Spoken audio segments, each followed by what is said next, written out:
कल्पना नाही पीएम साहेबांचा दौरा आहे का काही? 25 तारखेला माननीय पंतप्रधान या ठिकाणी येत आहेत।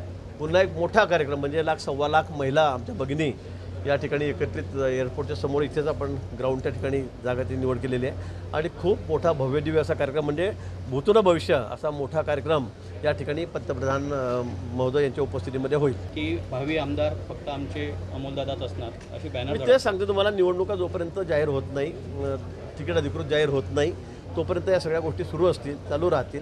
पण मला असं वाटतं की एकदा तिकीट अधिकृत जाहीर झालं की मग या सगळ्या गोष्टी बंद होतील आणि आमच्या तिन्ही पक्षांचा मिळून एकच उमेदवार सगळीकडे यावेळेला राहील पूर्ण महाराष्ट्रभर।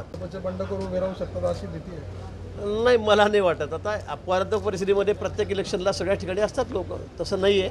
पण कोणी बंडखोरी आमच्याकडे या ठिकाणी करणार नाही मला नाही वाटत। आज जरी तिकीट मागण्याचा अधिकार सगळ्यांना आहे, तिकीट आता सगळेच मागतील, पण एकदा निवडणुका लागल्या, पक्षाचा अधिकृत उमेदवार जाहीर झाला की कोणीही बंडखोरी करणार नाही, अजिबात नाही। त्यांनी सांगितलं की मी गमतीत त्या ठिकाणी बोललो आणि असं कुठलाही विषय नाही आहे। आपल्याला कल्पना आहे एवढी मोठी सरकारी योजना आहे आणि तिचे पैशाचे परत घेतले जातात का? पण विरोधक जाणून बुजून या गोष्टीचा मोठा भाऊ करता आहेत। खरं म्हणजे त्यांनी सांगितलं की मी गमतीमध्ये तसं बोललेलो होतो, पण त्यांनी तसं बोलायचं नव्हतं, म्हणजे त्यांनी बोलायचं नव्हतं असं। पण आपल्याला कल्पना आहे सरकारने पुरेपूर सगळी निधीची तरतूद त्या ठिकाणी केलेली आहे। दादांनी सांगितलेलं आहे, फडणवीस साहेबांनी सांगितलं आणि मुख्यमंत्री महोदयांनी ती योजना जाहीरच केलेली आहे। त्यामुळे कुठेही एकही महिना न चुकता आमच्या भगिनींना आम्ही 1500 रुपये दर महिन्याला हे त्यांच्या खात्यामध्ये टाकणार आहोत। आता संजय राऊतला काय, संजय राऊत तर काही बोलतात, त्यांना काय सकाळ झाली की जिभेला हाड नाही आहे, त्याच्यामुळे ते वाटतं ते सुटतात।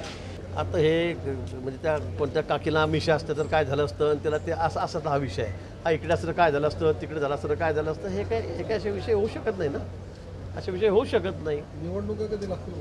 निवडणुकांची तारीख काय असेल आज ते सांगता येत नाही, निवडणूक आयोगाच्या बाबतीमध्ये निर्णय केला, पण मला वाटतं ऑक्टोबरच्या शेवटच्या आठवड्यात किंवा नोव्हेंबरच्या पहिल्या आठवड्यामध्ये निवडणुका होतील असं मला वाटतं वैयक्तिक।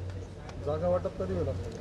जागा वाटपाच्या बाबतीमध्ये चर्चा सुरू आहे, तिन्ही नेते एकमेकांशी बोलत आहेत आणि तिघांचं या ठिकाणी एकमत झाल्यावर किंवा काही थोडाफार काही कमी जास्त असेल, मला वाटतं केंद्रीय नेतृत्व आमचं आहे, त्या ठिकाणी सर्व बसून अगदी एकमताने आमचा निर्णय होईल। आमच्यामध्ये कुठेही वादविवाद, भानगडी किंवा ओढाताणी असं कुठेही नाही आहे, पण आम्ही तिघही मिळून अगदी जोरात त्यावेळेला निवडणुकांना सामोरं जाणार आहोत आणि आपल्याला दिसेल आपण 170 177 म्हणतायत, पण त्याच्याही पुढे आमचा तिघांचा या ठिकाणी आकडा जाईल। 177 जागा ही शिंदे गटात सर्वे नाही, सर्वेपेक्षा आपल्याला कल्पना आहे राज्याचा आता सध्या कौल काय आहे। लोकसभेमध्ये ठीक आहे, थोडं नरेटिव्ह, थोडं विषयांतर झालं, थोडं भूलथापा मारल्या गेल्यात, पण आता लोकांनाच पश्चाताप होतो आहे की आपण चूक केली। आता यावेळी विधानसभेमध्ये 177 नाही, त्याच्याही पुढे आम्ही त्या ठिकाणी जाऊ आणि आपल्याला या निकालांचं त्या ठिकाणी निश्चित दिसेल। देवेंद्र फडणवीसांनी असं म्हटलं आहे की वोटिंग होतं ते लोकसभेत अपेक्षित आम्हाला मिळालं नाही, त्यामुळे कुठेतरी असं कुठे देवेंद्रजींनी म्हटलेलं नाही की असं अपेक्षित मत यांचं मिळालं नाही, या पक्षाचं मिळालं नाही। मला वाटतं असं कुठे म्हटलं असेल तर मला तुम्ही दाखवा। असं नाही, तिघांची जबाबदारी सारखीच होती, असं कुठे म्हणता येणार नाही की याचं मत मिळालं नाही, त्याचं मत मिळालं नाही। ही सामूहिक जबाबदारी होती आमची। ठीक आहे, आम्ही थोडं कमी पडलो, पण विधानसभेमध्ये मात्र आता तुम्हाला दिसेल की आम्ही तेवढ्याच वेगाने पुढे जाऊ। महिलांचं मोठ्या प्रमाणात मतदान झालं, त्यामुळेच आता या लाडक्या योजना आल्या नाही, महिलांनी मतदान कमी दिलं का यांनी कमी दिलं असं कधी कोणी म्हटलेलं नाही मला असं वाटतं। ठीक आहे, काही नरेटिव्ह सेट करण्यामध्ये विरोधक यशस्वी झालेत, हे खरं आहे। म्हणजे संविधानच बदललं जाईल, तुमचं आरक्षण जाईल, काही मुस्लिमांना भीती दाखवली गेली, SC STना काही भीती दाखवली गेली आणि त्याच्यामध्ये त्यांना यश आलं आहे नरेटिव्ह सेट करण्यामध्ये। पण मला वाटतं आता तसं अजिबात होणार नाही। सगळ्यांचे डोळे आता उघडलेले आहेत, सगळ्यांना कळालेलं आहे की किती भूलथापा विरोधकांनी यावेळेला मारलेल्या आहेत आणि म्हणून यावेळेचा निर्णय हा वेगळा लागलेला आपल्याला दिसेल।